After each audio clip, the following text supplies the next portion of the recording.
When I was a little girl, I had an imaginary friend. I think a lot of kids my age did. My imaginary friend's name was Fred. He wasn't some weird animal or creature or anything like that. Just a guy that wore a purple top hat and a bright green suit. We did all the usual things you expect, like tea parties, go on adventures, and sometimes he'd even read me my favorite stories. I didn't have any brothers and sisters. My parents worked a lot, so Fred quickly became my entire world. He was a funny man, always telling jokes. Even though I didn't always get the jokes, Fred would laugh so hard at himself that I couldn't help but laugh too. I remember one day I had just gotten off the bus on my way home from third grade, used my key to unlock the door, and found a note on the kitchen table, like I always did. It was for my mom, and she told me my dinner was in the fridge. I just learned how to use the microwave recently, and I was in that phase where every excuse to use it still excited me. I grabbed the container of leftover lasagna from the night before, threw it in the microwave for a few minutes, and poured myself a glass of milk. I made quick work of my meal and headed upstairs to my bedroom to do my homework. As usual, Fred was sitting on the bed waiting for me. I smiled at him, tossing my book bag on the floor and pulled out what I needed to get the work done. Today, it was all about the math, which I wasn't great at, but Fred was, so he gave me a hand. With his help, I finished it in no time, and we started our daily tea party where we would relax and discuss my day. I told him about how great my teacher was and about the art project we did with the popsicle sticks and the cotton balls. Then I told him about how little Jenny Dorner had pulled my pigtails at recess. Fred frowned at that and said, "This Jenny Dorner picks on you a lot, doesn't she?" I nodded with a bit of a shrug. "Yeah, she's really mean. She bullies an awful lot of kids." Fred didn't seem thrilled about that at all. "How about I come to school with you tomorrow so I can protect you?" I got super excited about that. Fred had never come to school with me before. I quickly agreed, and we went back to our tea party. Fred told me a story from when he was my age about the time his mom took him to the local candy store. I'd heard it a few times, but it was one of my favorites. We really didn't have any stores like that, or if we did, my parents never took me to it. He'd describe all his favorite candy and inevitably pull a piece from his pocket for me to eat. That day was a little chocolate turtle filled with caramel and nuts. It was so delicious. We played my new favorite board game, Sorry, for a while until mom and dad both came home from work. They checked to make sure I'd eaten and done all my work, which I had. We all sat and talked for a little while like we always did before I went to bed. It was the only real family time we had during the week. It took me a little while to fall asleep that night. I was so excited about Fred coming to school with me the next day. On the next morning, I woke up, and Dad filled a bowl of frosted flakes and milk for me. Fred and I waited at the bus stop quietly with a few other kids on my street, and before long, we were at school. I gave him the grand tour of my classroom, which consisted of the rack where I hung my coat, the cubby holes we used for homework, and nice little messages that our teacher, Miss Newman, would put in there. Then I showed him my desk. Bobby Darnell usually sat next to me in class, but he was absent that day, so Fred sat there. He seemed every bit as excited as I was when class got started. During the first part of the class, we started learning a little about the solar system. This really made me happy because I loved looking at the stars at night. I often dreamed of being the first woman in space when I grew up, living among the stars. Fred just kept smiling and looking around the room while Miss Newman was explaining the Milky Way. Timmy Warsher made a comment about candy bars, and just about everyone laughed, even Miss Newman. Eventually, it was time for lunch. So, Fred and I filed out with the class and headed to the cafeteria. I was probably one of the few people that liked cafeteria food because a lot of the other kids complained about it. Since it was Friday, it was pizza day, and that was my favorite. They always served it with fries. I opted for the chocolate milk over the juice. I ordered some to Fred, but he said he wasn't hungry. Once I was all done eating, we headed out to the playground for recess. I introduced Fred to the few friends I had. He smiled and waved to them, but they just giggled and looked a little confused. It didn't take long, though, for Jenny Dorner to corner me in the jungle gym with her little group of bullies. Fred frowned when Jenny pulled my pigtails again, and her friends laughed at me and called me names. When it was over, I turned around to commiserate with Fred, but he was gone. That's when I heard a series of pained screams echoing across our little concrete jungle. It came from over by the monkey bars. I rushed over to see what was going on and saw all her friends standing there, crying and shouting for Miss Newman, who came running and picked up Jenny to take her to the nurse. Part of the bone in Jenny's arm was exposed, having shredded through the skin in a few different locations. The white of those bones stained red is something I will always remember. According to her friends, Jenny had apparently climbed on top like she always did, but this time she'd somehow fallen off. Her friends swore up and down that someone had pushed her, but no one ever owned up to it. Right after it happened, I saw Fred standing by the monkey bars with a big smile on his face. The rest of the school day went by in a blur. All the other kids had a hard time concentrating because of what happened to Jenny. Miss Newman gave us a good talking to about safety to make sure something like that didn't happen again. The best part of the day, though, was not getting any homework. That meant I could play with Fred all weekend. 6 months later, Fred and I were playing out in the front yard. We were digging for treasure, one of our favorite summer pastimes. Our neighbor had the meanest dog you'll ever see, and they usually kept it chained up in the backyard. I was terrified of that dog. There had been a few near bites over the years. I heard the snap of a chain and looked around in horror. The next thing I knew, there was a huge pit bull staring me down and growling. Drool was oozing down its face. I got up quick and ran, but it clamped down on my leg, tearing my skin with a wet, audible rip. I cried out for my mom, but she must have been doing the laundry or something in the basement. I kicked it as hard as I could repeatedly with my other foot. At one point, I kicked it so hard in the head that little blood escaped its right ear and it let go for a moment. I had just enough time to dart across the street as quickly as I could. It recovered quickly and was only a few feet behind me when I turned to look. I knew in my heart that was the day I was going to die. I vividly recall seeing the car slamming on its brakes and the squeal of tires was deafening. The dog never stopped coming for me, even as the out of control car's front tires greedily pulled it beneath them. I saw what remained of the dog, spread halfway down the road by the time the car finally stopped moving. Even in a state of shock, I still couldn't help but notice. Fred was standing next to the car, just smiling at me as I bawled my eyes out. I remember another time when I was a few years older. Dad had lost his job when the factory shut down and started drinking a lot. While it was nice to have someone home when I came back from school every day, he was mean sometimes. One day I came home and in on him wrestling with our neighbor, Miss Judy. Dad got mad when he saw me and slapped me so hard I dropped my book bag. I left it there on my floor and ran up to my room. I cried all night and didn't even want to leave my room for supper, but Mom made me. When she asked me what was wrong, I told her I'd just had a bad day at school. Dad told me that if I told Mom what happened, I'd get it worse. I'd never been afraid of Dad before, but he'd been so different lately. After dinner, I went back to my room, where Fred was waiting for me with a frown. We talked for a while about what happened. Fred kept all my secrets from me. I was thankful for that. Everyone needs someone they can talk to about everything in their lives. The next day, Dad didn't make me breakfast. He was passed out in bed drunk.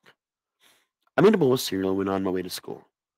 When I came home, I found Dad wrestling with Miss Judy again. I tried to just sneak by this time, but Dad caught me. I screamed as he chased me all the way up the stairs. Just as I got to the top, he grabbed me by the book bag slung over my shoulder and pulled. I fought as hard as I could, not wanting my father to hurt me again. That's when the strangest thing happened.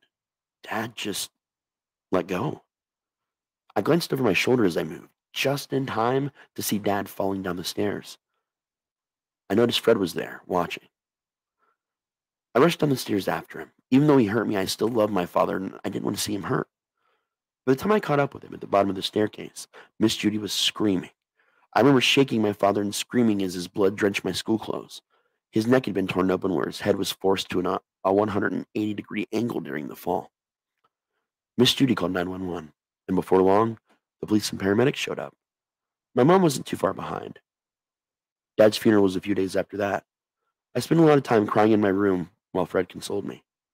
We'd become closer than ever during those few months. By the time I turned 15, Mom remarried. I was against it at first, but Daniel was a really nice guy. He didn't drink like my father had and took great care of Mom and me. I still saw Fred a lot, but it was a little estranged. He changed over the last year or so.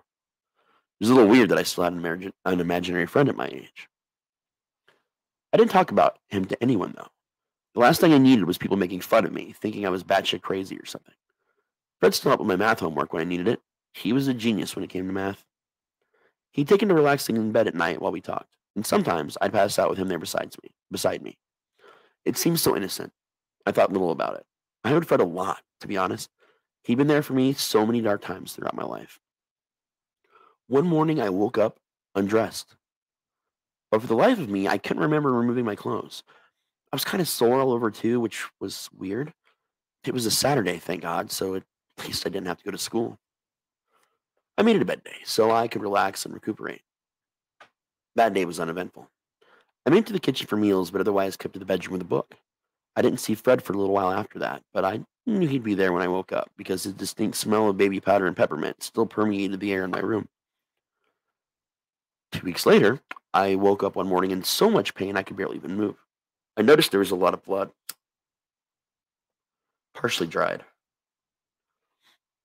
It was up and down my thighs in a small congealed puddle where I'd been laying. There were small but deep cuts across my legs and a few on my stomach as well that I just couldn't explain. Just gaping holes staring up at me where my flesh used to be. I barely had the strength to yank my sheets and bedspread off the bed and hide them in my closet. I watched them later when no one was home. I don't know what I didn't know what to do, but talking to my mom about it just felt weird. I had no actual idea what was going on, so how could I even explain it? The only thing I knew for sure was that Fred had to have been behind it. I could smell him all over me. I forced myself into the shower and turned the hot water on as hot as I could make it.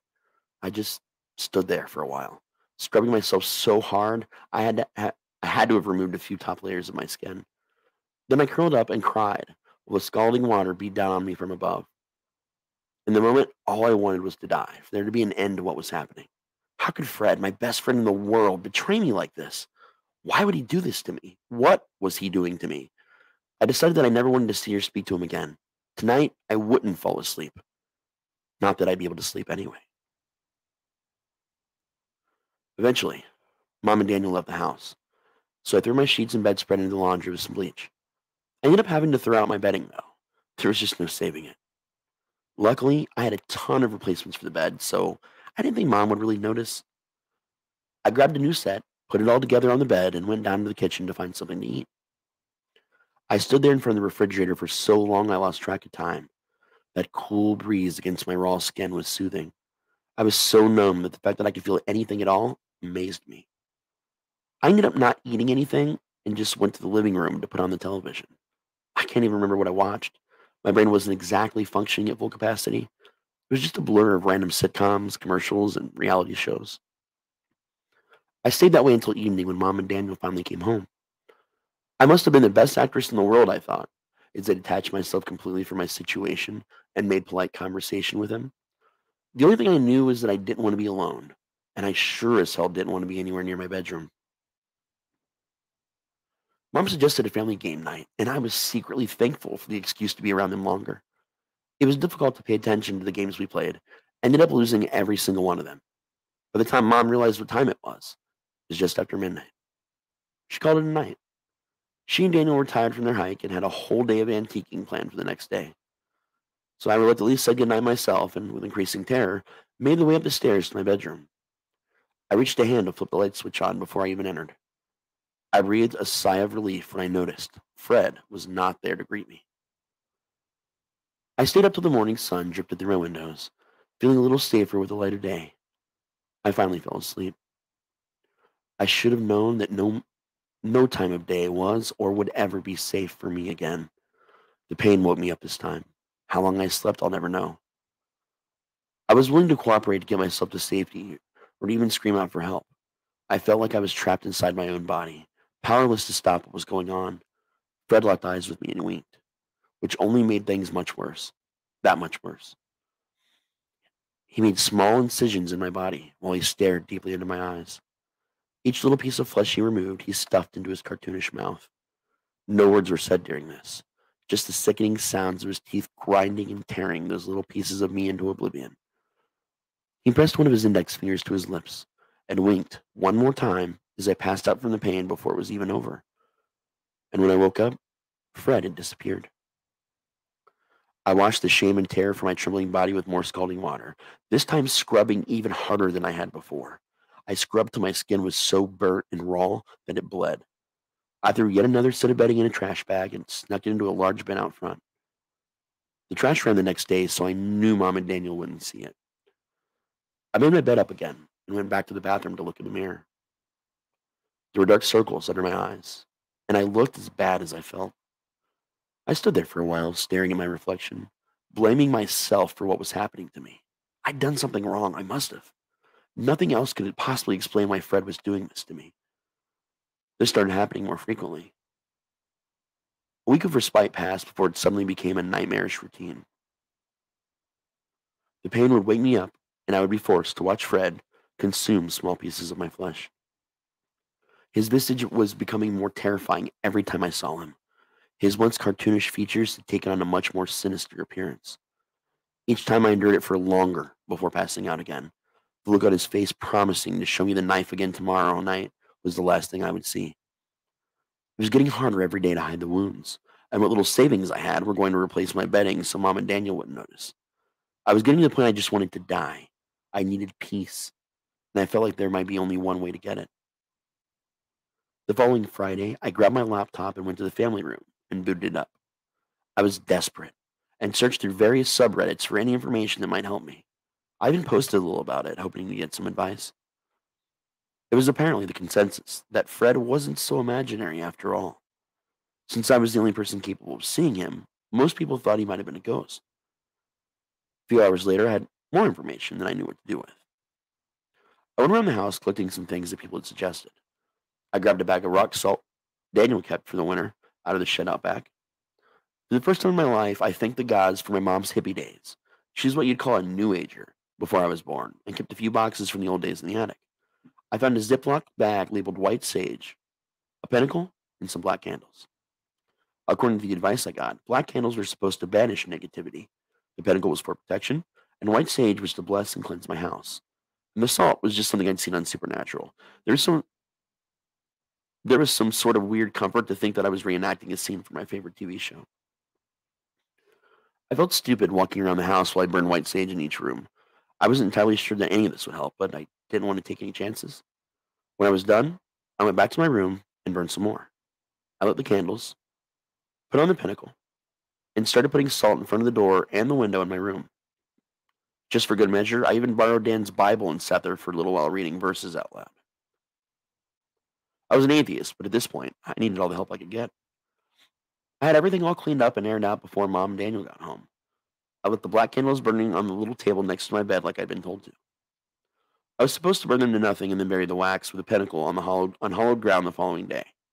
I had no idea how I'd be able to dig a hole at the church or the graveyard, but I'd worry about that when the time came. Mom seemed excited about what they found when they were antiquing, and I helped her and Daniel unload their finds from the back of his old red pickup truck. I feigned interest as they showed me each one of them and explained what exactly they were, what they were worth, and what they actually paid for them. She even found this cool old vanity for me. Even though I'd been bugging her to find me one for years, I just didn't have it in me to be very excited about it. At least, not for real. I put on a good show, of course, but I was getting good at that. Just like every night since my problems started, I found excuses to hang out with him for as long as possible. Mom made some popcorn and we watched a few episodes of Doctor Who on Netflix. It was another of my favorite shows, and I found a little comfort in watching David Tennant run around like a man possessed. We'd watched 7 episodes before we realized it, and Mom and Daniel went to bed. I began to slow climb of the stairs, half expecting someone to shout, "Dead man walking." Fred wasn't there, but I didn't really expect him to be. If my plan didn't work, I wouldn't see him until he woke me up in the middle of the night anyway.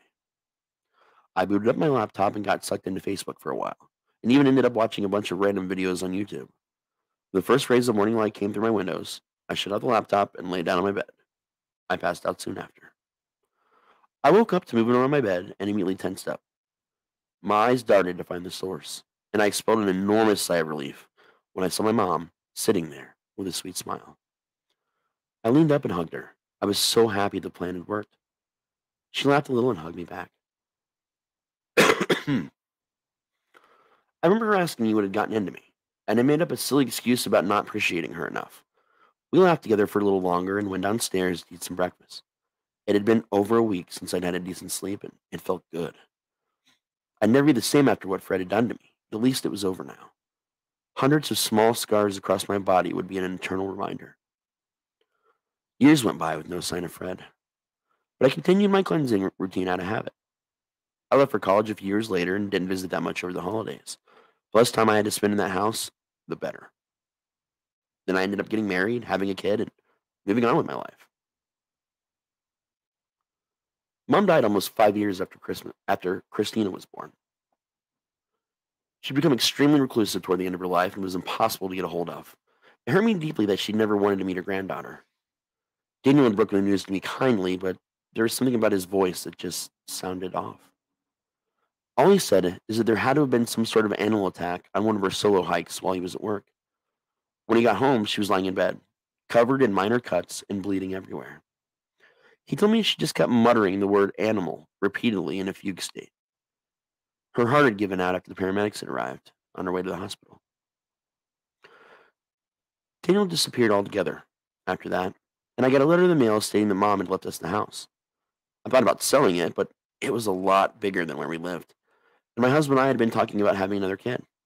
After a few arguments, he finally convinced me it made the most financial sense, so reluctantly, I gave in, and we moved 2 weeks ago, leaving our tiny leaving our tiny two-bedroom apartment behind. I should have argued harder against it. Hell, maybe I should have just burnt the place down the night I got that letter. I knew that what Daniel had told me wasn't the entire story. I could feel it in every little scar on my body. If only I knew then what I know now. 3 hours ago, I went into my old room, and now it belongs to my daughter Christina. She was talking to her stuffed animals and having a tea party. I smiled and started back down the hallway, content to see her happy. She was only in kindergarten, but it had been hard for her to leave her friends behind. She hadn't made any new ones since we moved here, but I was sure that given a little time, that would change. I didn't get too far from the room before freezing in place, horrified, as I heard her sweet little voice say the name, Fred.